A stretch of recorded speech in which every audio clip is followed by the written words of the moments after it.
Welcome to everyone for our YouTube live. So this is my reaction to the FOMC meeting, and what I'd like to do is just kind of briefly summarize what actually was said, and at the end of it we can have a short Q&A, and this is for people who are our supporters or who do a super chat. And Laura's ready, so she's got a document so I can see those chats and answer your questions. So let me just start off by giving you a brief summary of what actually was said. So firstly, this was a unanimous vote, and it's the first time that the Fed has had that for many decades. And so it was 12-0 for a 75 basis point hike. Now, if you were looking at the Fed fund futures to see what the market was predicting for this meeting, that was the most likely outcome. There was a 75% probability of 0.75, which is 3 times the usual size of a rate hike. And there was a 25% chance of a 1% rate hike, which was 4 times the usual rate of increases. So a very hefty increase, but it's what markets were expecting. So there weren't any shocks in terms of the policy change. Now, just going through their statement, the first sentence of the statement is that recent indicators of spending and production have softened. So there's a clear acknowledgement that maybe it's Fed policy, but certainly you can see that the data is weakening for growth. However, they say that nonetheless, job gains have been robust in recent months and the unemployment rate has remained low. So currently that's 3.6%, which is as low as it's been for about 50 years. Inflation remains elevated, reflecting supply and demand imbalances related to the pandemic, higher food and energy prices, and broader price pressures. So not only is it the volatile components of inflation, which are currently very high, energy and food, it's also broadening to services, which is worrying because those components might be sticky and make inflation last longer. The other point he makes is that Russia's war against Ukraine is causing tremendous human and economic hardship. The war and related events are creating additional upward pressure on inflation and weighing on global economic activity. So that's an exogenous shock. That's not something which monetary policy can change. What he didn't mention this time, interestingly, is supply chain disruptions due to China's zero COVID policy. And I think that probably is also affecting inflation, but it's interesting that they didn't choose to mention that. Now, just going through some of the reaction, and I should also say, yes, please do share this if you are watching this live. Please do share it with other people, or if you're watching it in replay, again, share it with other people. We'd appreciate that. And of course, subscribe. Now, just going through some of the press conference, it was interesting that a lot of the people in the press call were asking things like, are we currently in a recession? And that question must have cropped up about 5 times. And he stressed that it doesn't look like we're in a recession at the moment. Now, of course, after you get an economy which is essentially switched off, you're going to get a period of labour market tightness as you switch the market back on, because you get a big pickup in demand, people have been laid off and they have to be hired, and there might be a lag between the hiring and the new demand. However, he says that the economy, some areas of the economy are doing too well, and the labour market is one of those. Now that we've effectively regained all of the jobs that we lost in the US during the pandemic. And he talks about the rate of payroll growth, 450,000 per month, which is very strong if you look at historic averages, just to kind of absorb new entrants to the US labour market, people who are graduating college or leaving school and entering the employment market. That would be roughly 100,000 a month. So the average over the recent months has been much higher than that. But of course it had to be to get back to levels of unemployment to where we were before the pandemic. And unemployment's at a 50-year low, 3.6%. 2.7 million people have been hired since, I think it's since the beginning of 2021. So huge recovery in the labour market. Now, one of the interesting things he said at the end of the press conference, which I thought was interesting, is that the fact that asset values have fallen, so the S&P, the Nasdaq, actually reduces risk in terms of economic stability. And the reason he gave was that if levels are very high, if valuations are very high, then a large fall is more likely. So the fact that we've already had the fall kind of removes that risk. An interesting take on it, I guess. And he also talks about the strengths of the economy. Things like household balance sheets, so how much debt households have, are currently very, very strong, possibly the strongest they've ever been. And he also points out that banks are very well capitalized, unlike 2008. So if there is a loss in terms of bank assets, they can continue to lend to the real economy. Because what you don't want is banks to stop lending and to exacerbate any kind of slowdown. So it does look as if banks are still willing to lend. In fact, if you look at the Senior Loan Officers Survey, the latest print shows that we're just about neutral in terms of banks tightening their lending standards or loosening them. So on average, there's no change. However, it is heading into more restrictive lending territory. So it is deteriorating, but still, if companies want to borrow, they still can do that fairly easily. So if we look at financial conditions, they have tightened already. Now the Fed, the way that Powell described it, I thought was very nice. Let me just find that in my notes. So the way he described it was that the Fed does something with monetary policy, then the market kind of absorbs that, and then you get financial tightening, and that would be reflected in things like wider credit spreads, which we've seen very clearly widen, things like more restrictive lending from banks, which we haven't really seen that much of yet, and things like less economic things which would make borrowing more difficult, for example. So we have seen tightening, and if you look at the financial conditions indices, you can see that those have definitely tightened. Then the next step is that this restrictive policy affects the labour market and it affects inflation. And as he says, he can't control the tightening. That's kind of just how the market absorbs the Fed policy and how that affects conditions. But it does look as if the Fed's policy actions so far have already had an effect. Another thing that cropped up a lot was where they're heading in terms of monetary policy. And several times he pointed out that what they're aiming for is restrictive policy at the end of the year, moderately restrictive, which is a Fed funds rate of between 3 and 3.5%. So they're already front-loaded that. So we're well on the way to that level. Now, many people said, at what point are you going to take your foot off the brake? When will you stop tightening? And of course, he didn't come up with a hard number, but he simply said that, they're going to watch the conditions. And one of the things he talked about was September, because by the time we reached September, he was kind of hinting that they will have got to their moderately restrictive policy rate. And at that point, they kind of maybe ease off and see what happens to those financial conditions. Because there is a lag between the policy change when they raise rates and the effect on the financial tightening of conditions.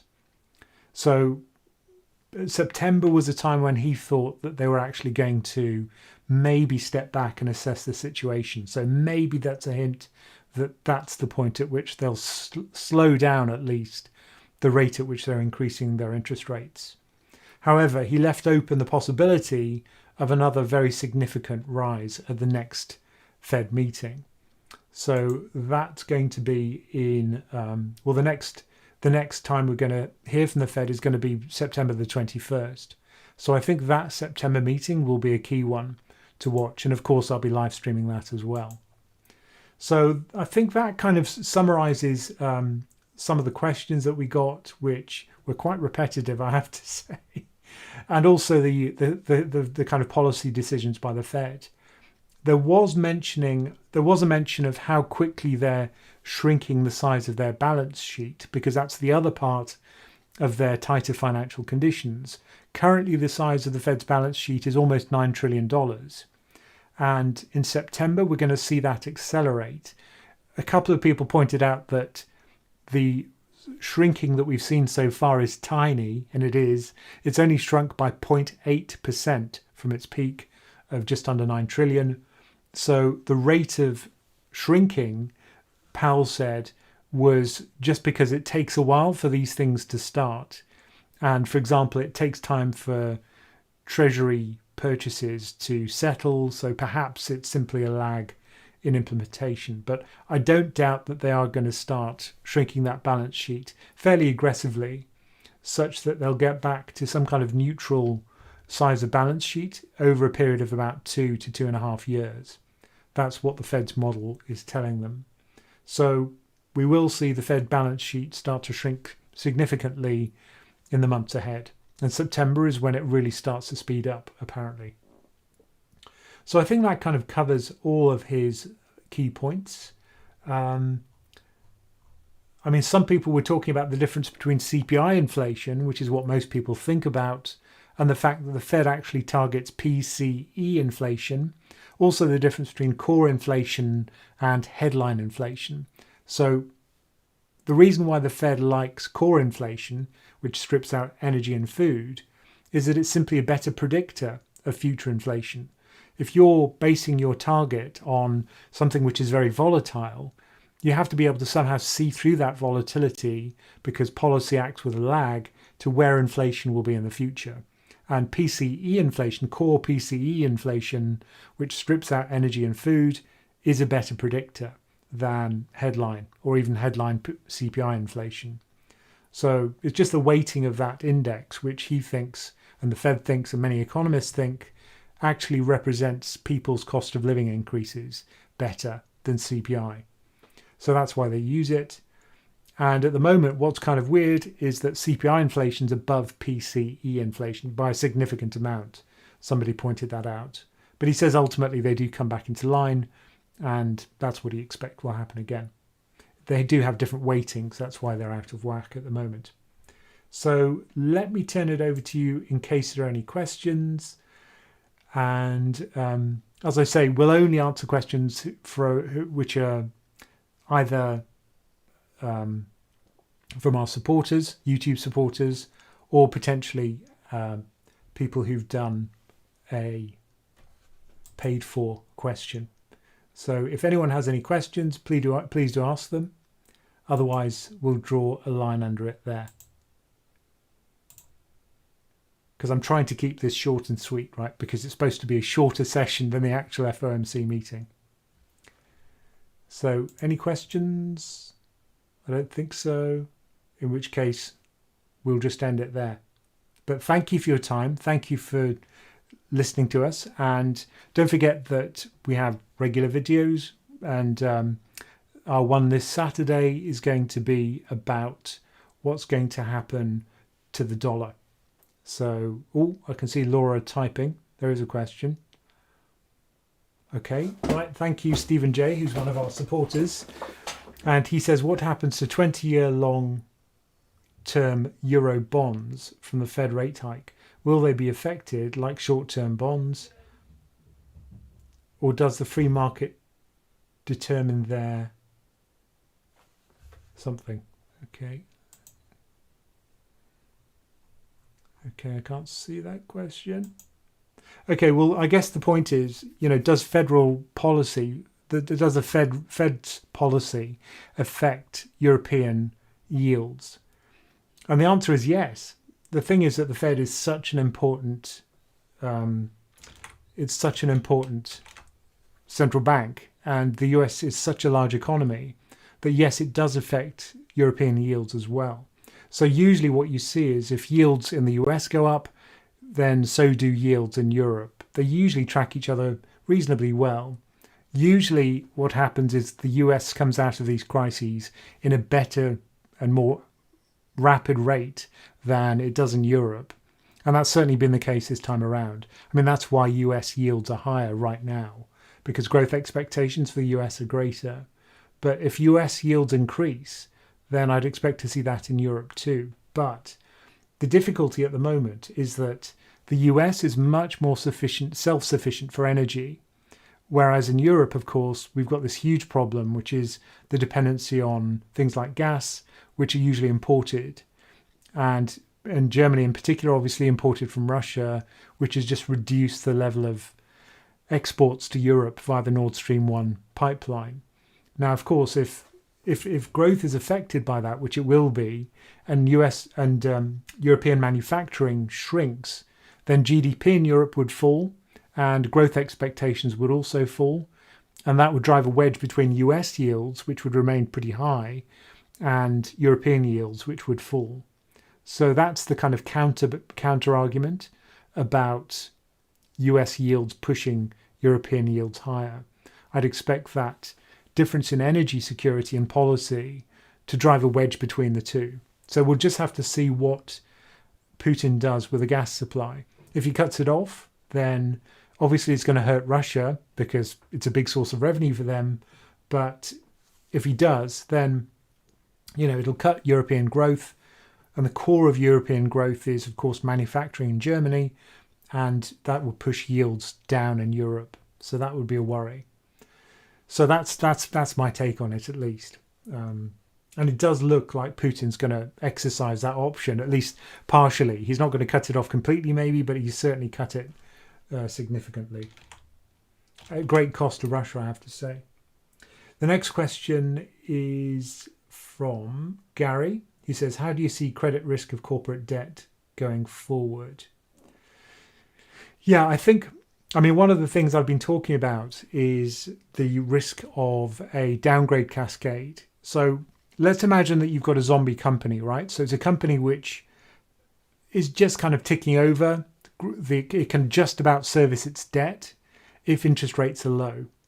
But of course, the all-in cost of debt for a company is the risk-free rate plus a credit spread. Now, what we've seen over the course of this year is that credit spreads have widened, particularly for low-quality credits, and the risk-free interest rates increased as well. So risk-free rate up, credit spread wider, and that means the cost of funding debt has become much higher. So companies which are rolling over their debt, which they have to do, have had to raise financing at a higher cost. And if you are not going to get higher revenue, then the risk of default is much higher. So it's looking likely we're entering this period when we're going from an almost zero default rate, where nothing is defaulting, to a rate at which, we are seeing defaults start to pick up significantly. Now, that hasn't happened yet. You can literally count the number of defaults on one hand in the US over the last, over the course of this year. But I expect that's going to really start to pick up. And usually if you enter one of these cycles, the default rate at the low credit quality part of the spectrum gets significantly higher. But currently it's still roughly zero. So I think if that happens, then the credit spreads would probably widen further. We've seen them tighten a little bit after they blew out earlier this year. Over the last month, as equity rallied, we saw the credit spreads tighten. So this risk rally that we've seen, I suspect, is going to be a false dawn, that we will see default rates pick up, and I think credit conditions will get worse. And when you get that, you get lots of downgrades. There's a lot of debt which is currently BBB, the lowest notch of investment grade. And if those credits get downgraded, then 40% of investment grade is at that lowest notch. Then lots of people are going to be worried about fallen angels, these investment grade companies that get downgraded. Then you get forced sales because investment grade funds like LQD can't own those bonds if they get downgraded. So you have forced sales, and then people start panicking about the next company to get downgraded, and the company's bonds sell off as if they'd been downgraded. So you get this whole kind of downgrade cycle and panic. And simply the fact that there's so much BBB debt at the lowest notch suggests that when you shake the credit tree, it could get ugly. So I think I think credit conditions really are ripe for a big shakeout. We haven't really had a big credit shakeout for the last 11 years. And, you think of it like an apple tree where, the fruit's really heavily laden with really bad zombie companies. And then you shake the tree and all the zombie apples fall out. So, that's the kind of metaphor I think of. So I think we are in for a bit of a rough ride in credit. But, this is just a standard, shake of the tree, the shake of the credit tree. But yeah, I think it's going to get worse, Gary. And personally, I certainly wouldn't be buying high yield at this point. It is in my market crash shopping list, but I haven't bought it yet. Next question is a super chat, which we are very grateful for. Thank you. And it's from Richard Watts. Thank you, Richard. And he says, have you seen how high the markets have moved after this FOMC? Appears that the market heard what it wanted to hear and effectively covered its ears on the bits it didn't want to hear. So let's have a quick look at CoiFin. I haven't actually looked at the market reaction yet. But one thing I'd say is that if you look at the meeting in July, exactly the same thing happened. So markets rallied on the press conference, but then tanked the next day as they maybe digested the information. So let's have a quick look at CoiFin, just so you can see this. There we go. So I'll disappear into the corner here.